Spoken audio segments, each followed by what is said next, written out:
बिहार में दूसरे चरण के मतदान का दिन और इसके बीच वोट चोरी वाली पर्ची वायरल हो गई। वोट चोरी या फिर कि इसे सीधे तौर पर वोट डकैती कह लीजिए। इतना ही नहीं, वोट चोर सीधे सीधे कैमरे पर धरे गए। लेकिन इन सब के बाद ज्ञानेश कुमार कहां है? ऐसा लगता है जैसे मिस्टर इंडिया हो गए। ज्ञानेश कुमार ना तो कुछ देख रहे हैं, ना तो कुछ सुन रहे हैं और ना तो कुछ बोल रहे हैं।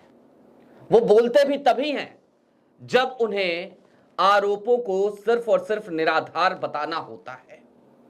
आपको वोट डकैती दिखाएंगे आज बिहार में, सरेआम वोट डकैती, खुलेआम वोट डकैती। और उसके साथ ही साथ आपको यह भी दिखाएंगे कि कैसे सरकारी अमले ने भोली भाली मासूम जीविका दीदियों को गैर कानूनी काम पर लगा रखा है। इसके सबूत पकड़े गए, कैमरे पर पकड़े गए, बवाल कटा, लेकिन ज्ञानेश कुमार हैं कि सुनते नहीं। सारी बातें जरा विस्तार से। नमस्कार, मैं स्वप्निल और आप मुद्दा देख रहे हैं। दोस्तों, आगे बढ़ें उससे पहले वही छोटी सी अपील। मुद्दा इन दिनों एक गंभीर आर्थिक संकट से जूझ रहा है। एक तरफ हमारे मेन बैंक अकाउंट फ्रीज चल रहे हैं, तो दूसरी तरफ हमारे 2.5 साल पुराने चैनल को हमसे लंबे समय तक छीन कर रखा गया था, जिसका असर हमारे रेवेन्यू पर पड़ा। ऐसे में आज की तारीख में डे टू डे ऑपरेशंस में मुद्दा को काफी मुश्किलों का सामना करना पड़ रहा है। लिहाजा आपसे गुजारिश है, यदि आप चाहें तो मुद्दा की छोटी छोटी मदद जरूर कीजिएगा। इसके लिए आप स्क्रीन पर दिख रहे QR कोड या फिर के नीचे दिख रहे UPI नंबर का इस्तेमाल कर सकते हैं। अब आगे बढ़ते हैं और एक एक करके आपको आज बिहार में दूसरे चरण के मतदान के दिन दहाड़े खुलेआम जो वोट डकैती चल रही है ना, वो दिखाते हैं। सबसे पहले तो आपकी स्क्रीन पर वोट चोरी या फिर वोट डकैती कह लीजिए, वोट डकैती कहना ज्यादा बेहतर है, उसकी एक पर्ची है। यह पर्ची आप देखिए, इस पे ऊपर लिखा है रफ्तार पकड़ चुका बिहार, और ये प्रत्याशी हैं प्रमोद कुमार। और प्रमोद कुमार बकायदा जो वोटर स्लिप बंटवा रहे हैं अपने बूथ एजेंट से, उस वोटर स्लिप में नीचे तो वोटर की जानकारियां हैं, लेकिन ऊपर बड़े बड़े अक्षरों में पूरी सीट पर भारतीय जनता पार्टी का प्रचार है। प्रचार थम चुका है 48 घंटे पहले, लेकिन उसके बावजूद खुलेआम चुनाव के दिन प्रचार किया जा रहा है। ये पर्चियां वोटर स्लिप्स हैं और इस तरीके की पर्चियां वोटर्स को दी जा रही हैं, मतदाताओं को दी जा रही हैं। इसकी शिकायत जब आरजेडी ने करी तो एक ट्वीट आया है, वो ट्वीट आपकी स्क्रीन पर है। CEO बिहार की तरफ से ये ट्वीट आया, निर्वाचन अधिकारी बिहार, और वो लिखते हैं the matter has been taken cognizance of an FIR has been lost and 2 arrest have been made. ठीक बात है, संज्ञान लिया जा चुका है इस मामले का, लेकिन सवाल इससे आगे का है। CEO साहब, खुलेआम आखिरकार इस तरीके की वोट डकैती होने कैसे दी जा रही थी? आखिरकार भारतीय जनता पार्टी के प्रत्याशियों के अंदर इतनी हिम्मत कैसे आ जाती है कि वो इस तरीके की वोटर स्लिप डिजाइन करें? इसका जवाब कौन देगा? पहले चरण के मतदान के दिन भी हमने आपको ऐसी एक पर्ची दिखाई थी, लेकिन वो पर्ची तो फिर भी गनीमत थी। उस पर्ची के 2 हिस्से थे। उन 2 हिस्सों में ऊपर का जो हिस्सा था वो भारतीय जनता पार्टी के प्रचार का हिस्सा था और नीचे वोटर स्लिप थी। लेकिन यहां तो पूरे A4 शीट पर वोटर स्लिप है, छोटी सी, और उसके ऊपर पूरा प्रचार है। ऐसा कैसे चल रहा है? इसे वोट डकैती नहीं कहें तो क्या कहें? इसे कहें कि लोकतंत्र की खूब रक्षा हो रही है। अगर ऐसा है तो बता दीजिए ज्ञानेश जी, आप ही, आपके CEO साहब ने तो बता दिया कि FIR हो गई है, 2 लोग अरेस्ट हो गए हैं। अरे 2 लोग जो अरेस्ट हुए, प्रत्याशी के ऊपर क्या एक्शन लिया आपने? भारतीय जनता पार्टी के प्रत्याशी प्रमोद कुमार के ऊपर क्या एक्शन लिया? जवाब है कुछ नहीं, 0 सन्नाटा हैं आप।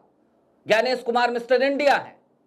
और अब सरकारी अमला क्या कर रहा है, जीविका दीदियों को किस तरीके से काम पे लगाया गया है, तो मैं आपको एक एक करके 2 वीडियो दिखाऊंगा। पहली वीडियो देखिए। जीविका दीदी यहाँ पर प्रचार कर रही है भाजपा का, महिलाओं को इन्फ्लुएंस कर रही हैं। हाँ नहीं, महिलाओं को इन्फ्लुएंस कर रही हैं, देख लीजिए यहाँ पे। ये देखिए यहाँ पे बैठ के लोग इन्फ्लुएंस करने की कोशिश कर रही हैं। ये देखिए, देखा आपने, ये बगहा की स्लिप है और बगहा में इस तरीके की, बगहा की वीडियो है और बगहा में इस तरीके की हरकतों को अंजाम आज की तारीख में ज्ञानेश कुमार के चुस्त दुरुस्त चुनाव आयोग के सामने, उनकी आंखों के सामने इस तरीके का क्रियाकलाप चल रहा है। बकायदा तमाम जीविका दीदियां वो क्या कर रही हैं, तो वो जा रही हैं, लोगों को बता रही हैं, महिलाओं को बहला फुसला रही हैं और कह रही हैं कि वो 10-10 हजार रुपए आए थे ना, वोट देना, फलाने नंबर दबाना, जब दबाओगे तो फिर 2-2 लाख रुपए आएंगे।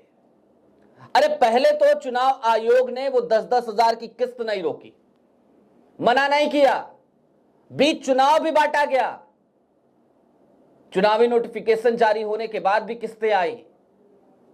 इसे चुनावी रिश्वत का नाम दिया था हमने। और सिर्फ हमने नहीं, जिस सीबीआई डायरेक्टर के लिए मोदी जी सुप्रीम कोर्ट तक चले गए थे, वो सीबीआई डायरेक्टर नागेश्वर प्रसाद, उन्होंने भी इसे रिश्वत कहा था, सीधी सीधी रिश्वत मतदाताओं को। अब जन सुराज के प्रत्याशी हैं, यूट्यूबर रहे और भारतीय जनता पार्टी में भी शामिल रहे। हालांकि उन्होंने भारतीय जनता पार्टी का दामन फिर छोड़ दिया और जन सुराज से आज की तारीख में प्रत्याशी हैं वो चनपटिया से, नाम आप समझ गए होंगे, मनीष कश्यप। उन्होंने गजब का काम किया। देखिए, मनीष की पत्रकारिता, मनीष का कई बार का वो फर्जी एजेंडा, उन सब पे मैंने कई बार काउंटर किया है। कई बार मेरी आवाज मनीष के लिए बहुत तल्ख रही है, लेकिन आज मनीष ने बड़ा शानदार काम किया है अपनी विधानसभा में। कम से कम ऑन कैमरा पकड़ा है भाई साहब, ऑन कैमरा एक्सपोज किया है इस पूरे सिस्टम को, इस पूरे नेक्सस को, कि कैसे वोट चोरी कराई जा रही है, कैसे महिलाओं को प्रभावित किया जा रहा है। अब मैं आपको मनीष कश्यप की वो वीडियो दिखाना चाहता हूं, देखिए। राउर काम का बा? हमार काम बा ये कि कितना दीदी वोट दे दिला बड़ा। रउरा लगा आईडी कार्ड बा? जी ना, आईडी कार्ड। जब आपके पास आईडी कार्ड नहीं है, आपको कोई ऑथराइज कोई किया है? ऑथराइज कोई किया है? जी सीसी सर है। कौन? साइन उनका दिखाइए ना। साइन यही हम लोग का। अरे नहीं, ये चीजें अलग है दीदी, ये चीजें समझिए। अगर हमारे अलावा कोई और रहता तो गुस्सा होता। और मुझे प्रशांत किशोर जी ने बोला है कि बर्फ का सिल्ली माथा पे बांध के रखो। हम अपने लोगों को भी शांत किए हैं। दीदी धोखा दे रहे हैं। हम कुछ भी नहीं कर रहे हैं। आप 10,000 15,000 रुपया में, अच्छा मान लीजिए कि हमारा 4 गो वोटे आप कम कर दीजिएगा। सुनिए, हम नहीं, अरे आप बहुत तेज हैं, आप बहुत तेज हैं। कितने 9 बजे तक कितने लोगों ने वोट किया था? सिर्फ दीदी जो जा रही है 60 लोग। और अभी तक कितना कर दिया है? 118 लोग। और आप लोगों से बोल रही हैं, जितनी भी महिलाएं हैं उनको बोल रही हैं कि 2 नंबर ने जो है, नहीं बोला है किसी। सुनिए ना, महिलाओं ने बताया है कि 2 नंबर पे बटन दबाइए। सुनिए ना, जिनको आपने बोला है ना, उन्हीं लोगों ने मुझे फोन करके बताया है। सुनिए दीदी, एंटी पार्टी तो मैं भी हूँ। नहीं, आप कौन सा पार्टी की तरफ? हम किसी के पार्टी की तरफ से। तो आपका एंटी कैसे हो जाएगा? कोई सिर्फ समूह के। नहीं, आपका एंटी कैसे हो जाएगा जब आप किसी पार्टी से नहीं है? तो हम जीविका से हैं। तो जीविका से है? जीविका कौन सी पार्टी से है? किसी भी पार्टी तो नहीं है ना। तो दीदी आप घर में बैठिए, वोट दे दी ना, वोट दे दी, दिखाइए। हम इन लोगों का चुनाव आयोग नहीं ना बोला है? नहीं बुलाए तो दीदी हम पैर पकड़ रहे हैं आपका, आप घर चले जाइए। इन लोग का विरोध हटा दिया है, मान लीजिए हटा दिया सब कुछ, उसके बाद दिया गया है लोग। मान लीजिए यहाँ पे हमको कौन को धमकी दिलवा रहे हैं? कितना बोलते हो? सुनिए, आप बहुत तेज है दीदी। दीदी हम लोगों को पैसे हम नहीं, आप सबसे जरिए सिखा रहे हैं लोगों को, ठीक है? मैं अपना पर्ची खोलने गया अपना पर्ची खोलने गया था ना, तो वो कह रहे हैं कि बीजेपी को वोट दीजिएगा तो पर्ची लगाएंगे, तो नहीं लगाएंगे। कौन? हाँ बोला थे लोग। कौन बुलाए लोग? हाँ 2-3 महीने बोल रहा था।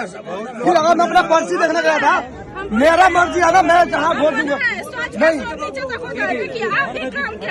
फोन किया जाए, डीएम को फोन कर रहे हैं। धांधली किया है सब, यहाँ पे धांधली किया हुआ है।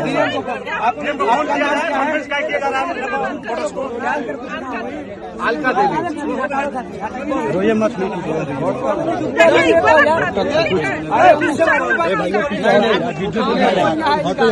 कोई ना है, आप किस सरिश्वा जी हैं दीदी। भाई पीछे मत कीजिए ऐसा। सुनिए ना दीदी, दीदी सुनिए, आई लव रही का आँख से पानी निकालने से नहीं काम करता।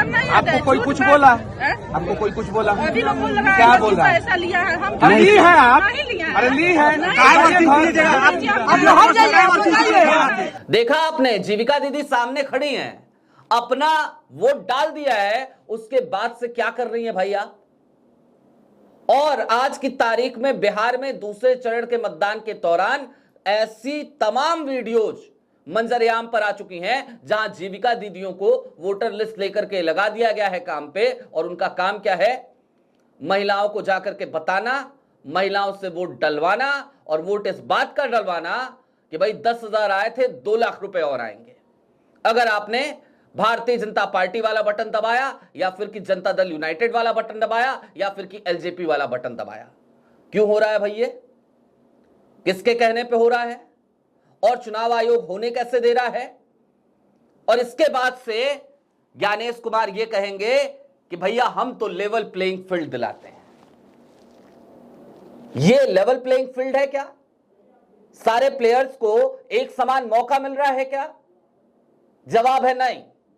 खुलेआम अंधेरगर्दी चल रही है, खुलेआम वोट डकैती चल रही है, पर्चियां इस तरीके की छप रही हैं, जीविका दीदी इन्फ्लुएंस कर रही हैं, बूथ एजेंट्स तमाम तरीके की गलत क्रियाकलापों में संलिप्त नजर आ रहे हैं, वोटों को चुराने की कोशिश की जा रही है, वीवीपैट की कहीं पर्चियां मिलती हैं, कहीं कुछ मिलता है, वो सब छोड़ दीजिए।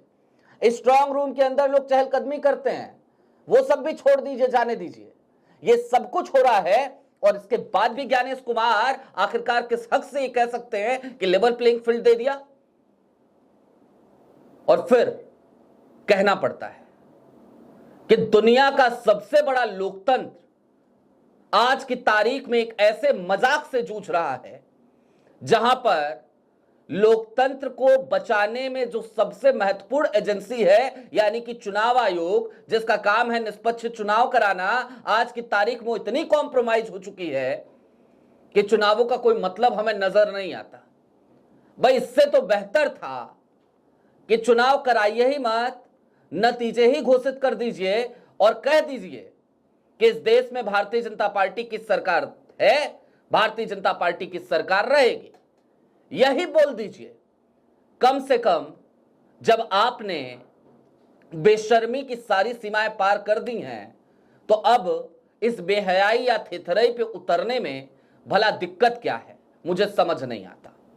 बहरहाल मुझे उम्मीद है कि मिस्टर इंडिया हो चुके ज्ञानेश कुमार आएंगे सामने और बताएंगे कि भैया ये काहे का लेवल प्लेइंग फील्ड था, ये काहे का ढकोसला था, ये काहे का मजाक था।